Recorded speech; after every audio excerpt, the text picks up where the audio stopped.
Swapping Problem Children by Argentina. Read by My Lost and Found.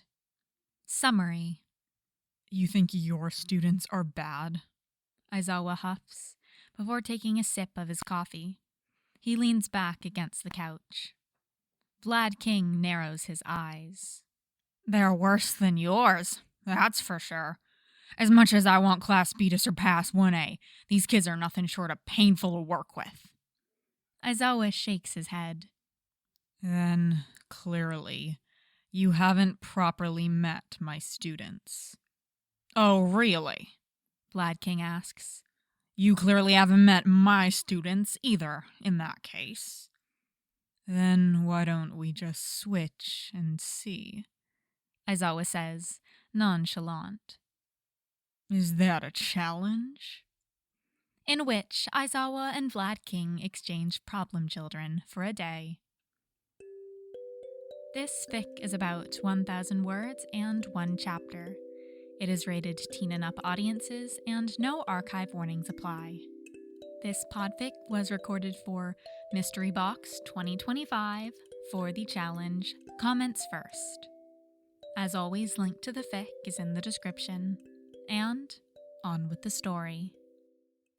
You think your students are bad? Aizawa huffs before taking a sip of his coffee. He leans back against the couch. The rest of the teachers have accepted that the spot there has been permanently reserved for him whenever he steps foot into the teacher's lounge, really. Vlad King narrows his eyes. They're worse than yours, that's for sure. As much as I want Class 1B to surpass 1A, these kids are nothing short of painful to work with. Aizawa shakes his head. Then, clearly, you haven't properly met my students. Oh, really? Vlad King asks. You clearly haven't met my students either, in that case. Then why don't we just switch and see? Aizawa says nonchalant. Is that a challenge? If you want it to be. It is now. Getting approval from Nezu was easier than either of them could have ever imagined. But then again, UA's principal is a literal rat, so there aren't many things in this world that are surprising anymore. Asking to switch students for a day was about as simple as asking to borrow a quarter. Now, the issue is informing their respective classes on the temporary and sudden change of plans. Aizawa doesn't know how to go about it other than doing it the blunt way. So straightforwardness it is. You kids will be heading to the 1B classroom tomorrow morning, he states, standing at the podium. No excuses and no questions. What? Someone interrupts, and Aizawa holds one hand up. I said no questions. As heroes in training, you must be versatile and able to adapt to the environment you're in. This is no different. You'll be under Kan-sensei's supervision tomorrow, and you'll return here the next day. Everyone looks at him with a mixture of confusion and shock. Understood? Okay, good. Now time for the lecture. As usual, the chaos starts immediately. This is our teacher? Bakugo asks, squinting as he walks into the room. Who are you? Ida jumps in front of him. That's no way to treat Kan-sensei, he chides, before apologizing to Vlad King. I am sorry for his behavior. Vlad King waves his hand dismissively, giving them a small smile. That's okay. I'm used to dealing with loud blondes at this point. And someone keeping them in check, apparently. Ida seems like the kendo of 1A. Araraka strides in between the two of them, glancing around at the desks. The seating format isn't much different from Class 1A. Do we take our usual numbers? She asks. Yeah, Vlad King says. He really didn't think this part through.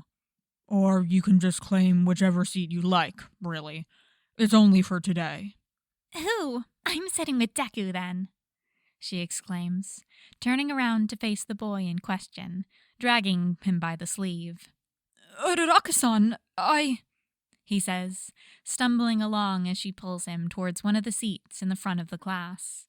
Todoroki-kun, you should join us too, she adds.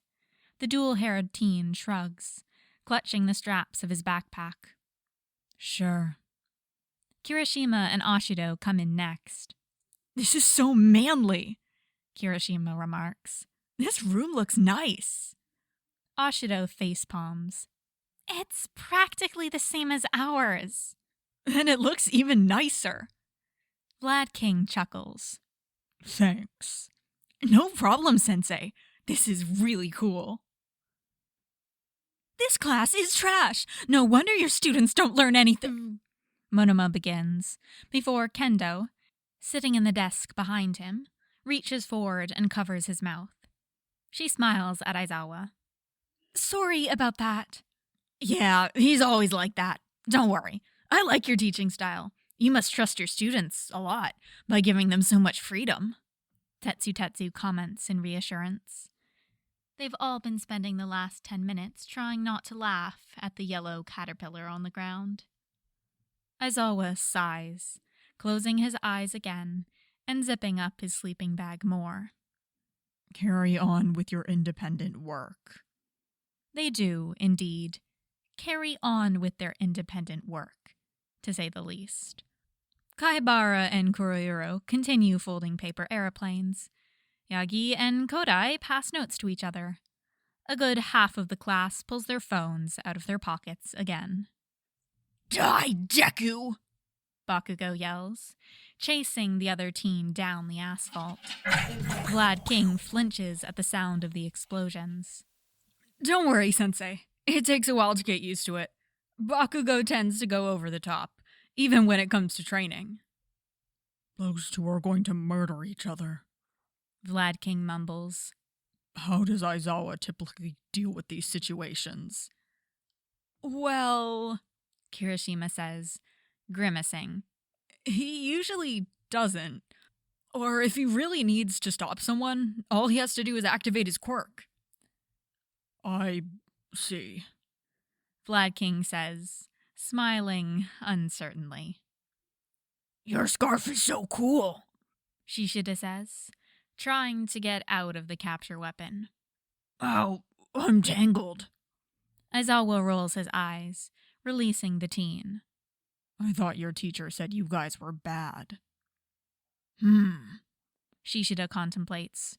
Not really. He's just not able to control us as easily as you do. I see, Aizawa says, nonchalant. I can't do this anymore. Aizawa! Vlad King exclaims, as the door nearly slams into the wall with the force he used while opening it, in order to enter the teacher's lounge. Aizawa looks up, sipping on his jelly packet. He looks bored. Switch back with me, please, please, please. Which problem child deterred you? Aizawa asks. All of them, Vlad King answers. Can you pick them up, please? They're at lunch. Sure, Aizawa says, getting up from the couch. He pauses. Your kids were a piece of cake to handle, by the way. Aizawa-sensei doesn't even teach. He just lies there on the floor and... Monoma begins, but Bakugo steps closer as a threat. If you say that one more time, I swear I will end you. Children, Aizawa says, exasperated. Tone it down. Huh? Bakugo asks. He narrows his eyes. Wait, were you here? You're under my custody again, and so are the rest of your classmates. Monoma, of course, finds this hilarious. Ha! You're so bad that even Kon-sensei doesn't want you. Shut up! Bakugo scowls. Aizawa sighs, walking up to Bakugo. He grabs him by the arm and tosses him over his shoulder. Hey, put me down! Bakugo shouts. No. Let's go, problem child, Aizawa says, walking in the direction of where the rest of his original class is. Monoma stares as Kendo comes up beside him. He points. Is that a normal occurrence? She shrugs. How would I know? Man, 1A is weird. And that is all for this podfic. This is the first podfic I'm recording for Mystery Box 2025, and oh, it is a delight to do so. This is just such a fun, short fic. I love fics where Aizawa and Vlad switch classes, and Vlad does not know how to handle Class 1A. They're just so fun to me, and this one was just nice little treat. And oh yeah, so as I said at the beginning, this is recorded for the Comments First challenge for Mystery Box, and let me bring it up so I can read out to you what it is. So Comments First is you gather 3 or more comments for an audio fan work that you haven't recorded yet, specifically the version I'm doing. You can do it for one that doesn't exist and write it, but I'm doing for one that I haven't recorded yet. So then you use those comments to inspire how you record the podfic. And let me get up my comments. I got, 6 lovely comments. And really quick too, I got 3 of them. So, and the first 3 were kind of stuff that I normally do. One was about how the voices were unique, and of course I always voice act. And the tension between Aizawa and Vlad was another one, and yeah, that was something I really wanted to focus in on.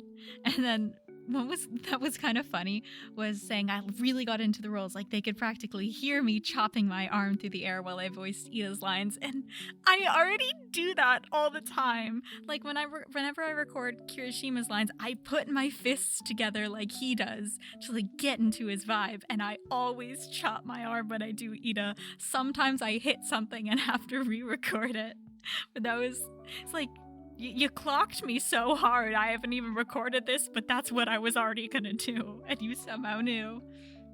And then another one was how original I was with Vlad King's voice, the over-the-top accent. So I really tried to that's what I did before I recorded all of his lines.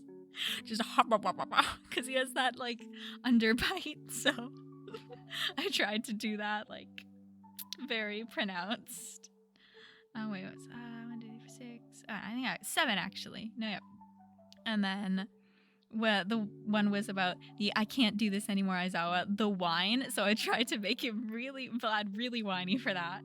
And then the last 2 were about sound effects, and one of them was the explosion sound effects in particular, and then the other one was talking about how they were cartoony kind of sound effects, not real sound effects. So I tried to do that. They're not real sound effects because I did them all with my voice or a bucket of markers I have and effects that I put on my microphone to try and get them. And I tried to make them a little sillier than I normally do when I try to make sound effects.